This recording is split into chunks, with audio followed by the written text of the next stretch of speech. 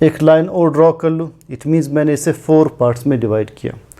तो old concept ये था कि एटम डिवाइड नहीं हो सकता, लिहाजा एटम में मज़ीद कोई भी स्मॉलर पार्टिकल्स मौजूद नहीं है। मगर डाल्टन ने 1808 में, बाज़ बुक्स में 1805 की डेट भी लिखी, तो 1808 में उन्होंने एक थ्योरी प्रेजेंट की, that is Dalton's atomic theory. इस थ्योरी के फेमस 4 पॉइंट्स हैं। डाल्टन ने कहा, नंबर 1, एक एलिमेंट में तमाम एटम्स केमिकली आइडेंटिकल होंगे, एलिमेंट को डिफ़ाइन किया। सेकंड पॉइंट, डाल्टन ने यह कहा कि एक ही एलिमेंट के जितने एटम्स होंगे, लाइक हाइड्रोजन,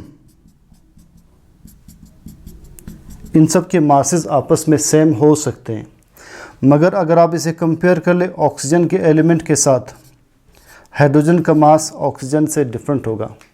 तो सेम एलिमेंट के एटम्स का मास सेम होगा, डिफरेंट एलिमेंट्स के एटम्स का मास डेफिनेटली डिफरेंट होगा।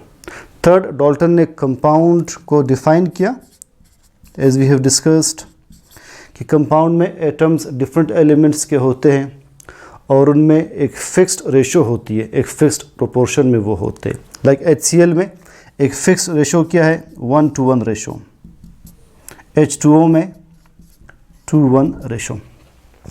सो डाल्टन ने एलिमेंट डिफ़ाइन किया। सेकंड पॉइंट बताया कि डिफरेंट एलिमेंट्स के एटम्स का मास डिफरेंट होगा। थर्ड क्या बताया कि किसी भी कंपाउंड में एटम्स डिफरेंट एलिमेंट के होंगे और उनके दरमियान रेशो फिक्स्ड होगी। फोर्थ पॉइंट, जिसे कुछ हमने एलिबोरेट करना है, डाल्टन ने कहा कि केमिकल रिएक्शन 3 तरह से पॉसिबल हैं। नंबर 1, बाय कॉम्बिनेशन, जब 2 एटम्स कंबाइन होंगे, लाइक सोडियम क्लोराइड के साथ कंबाइन होगा तो एक केमिकल रिएक्शन होगा।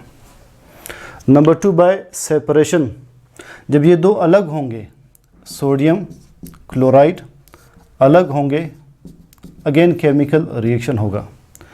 थर्ड ये बताया कि अगर एटम्स ना कंबाइन हो ना सेपरेट हो तब भी केमिकल रिएक्शन हो सकता है। ये कैसे पॉसिबल है?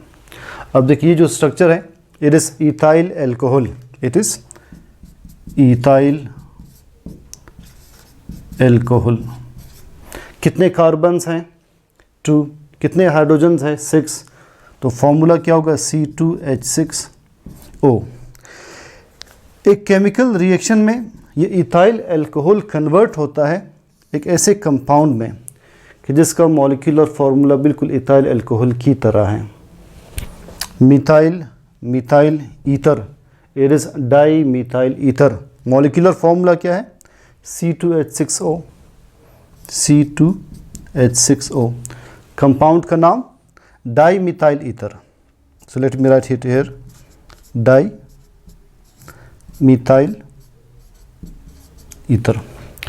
तो जिस रिएक्शन में ethyl alcohol di methyl ether में कन्वर्ट हो रहा है, इस रिएक्शन में ना एटम्स सेपरेट हो रहे हैं, आप देख सकते हैं, ना एटम्स कंबाइन हो रहे हैं, सिर्फ उनकी अरेंजमेंट में फ़र्क आ रहा है। अरेंजमेंट आगे पीछे हो रही है, ऑक्सीजन वहाँ से सेंटर में आ रहा है। तो ये भी एक केमिकल रिएक्शन की पॉसिबिलिटी हो सकती है। एटम के अंदर सब एटॉमिक पार्टिकल्स डिस्कवर हुए, मोर देन 100 सब एटॉमिक पार्टिकल्स का तस्करा है। जो ज़्यादा फेमस है प्रोटॉन, इलेक्ट्रॉन, न्यूट्रॉन, जिन्हें फंडामेंटल पार्टिकल्स कहते हैं। इनके अलावा न्यूट्रिनो, एंटी न्यूट्रिनो, हिप्रोन, बहुत सारे सब एटॉमिक पार्टिकल्स आप केमिस्ट्री में पढ़ते हैं। एटम की एविडेंस कहाँ से आती है? हम कैसे क्लेम करते हैं कि सब्सटेंस में एलिमेंट एटम से बना होगा? इसके 2 एविडेंसेस बुक्स में मेंशन किए हैं। अगर आप किसी सब्सटेंस को क्रिस्टलाइज कर लें, उसमें एक्सरेज पास कर लें और उसके बिहाइंड स्क्रीन रखें, तो उस क्रिस्टल के अंदर जो एटम्स या आयंस होंगे उन सब की अरेंजमेंट स्क्रीन के ऊपर आ जाएगी। तमाम एटम्स के शेडोज़ स्क्रीन पर आते हैं। तो बाय एक्सरे स्टडी, क्रिस्टलोग्राफी एक ब्रांच ऑफ साइंस की, उसमें हम पढ़ते हैं क्रिस्टल्स को। क्रिस्टल्स के एटम्स और आयंस की अरेंजमेंट स्क्रीन पर आ जाती है, जिससे हमें एविडेंस मिलती है कि सारे सब्सटेंसेस एटम्स या आयंस से बने हैं। नंबर 2, इलेक्ट्रॉन माइक्रोस्कोप के ज़रिए एटम्स को विजुअलाइज किया जा सकता है। ये कैसे फंक्शन करता है? How it is different from optical microscope, ये आप सेकेंड ईयर फिजिक्स में पढ़ेंगे। एटम का साइज़, एटम का साइज़ किस तरह से हम इलस्ट्रेट कर सकते हैं? It is very small.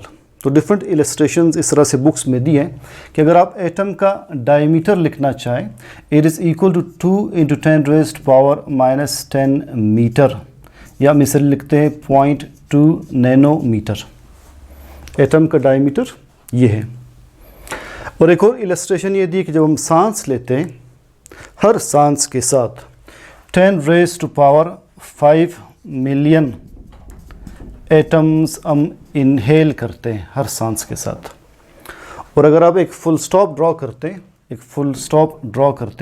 Full stop, तो इस एक फुल स्टॉप में 2 मिलियन एटम्स एडजस्ट हो सकते हैं। कितने? 2 मिलियन एटम्स एक फुल स्टॉप में आ सकते हैं। तो एटम का डायमीटर 0.2 नैनोमीटर, एक फुल स्टॉप में 2 मिलियन एटम्स यानी 20 लाख एटम्स आ सकते हैं। With every breath you are inhaling 10⁻5 million atoms. Atom का मास क्या होगा? एटम का मास बुक में लिखा है 10⁻27 kg to 10⁻25 kg।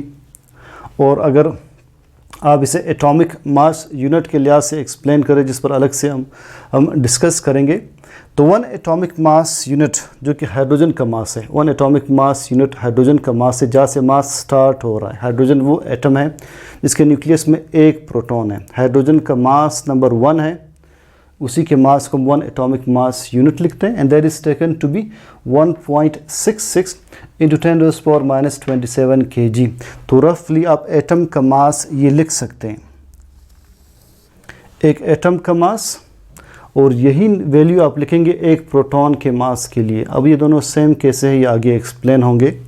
Atomic mass unit का कंसेप्ट आगे डिस्कस होगा। फिलहाल आप इतना याद रख लें कि कार्बन का मास 12 है।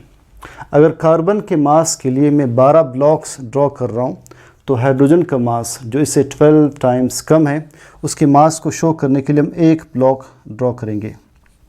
हाइड्रोजन का मास 1 है।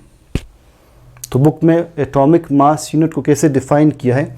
कार्बन के मास का 12वां हिस्सा, the 1/12 of mass of carbon 12 is known as 1 atomic mass unit. तो हाइड्रोजन का मास 1 एटॉमिक मास यूनिट लिया जाता है।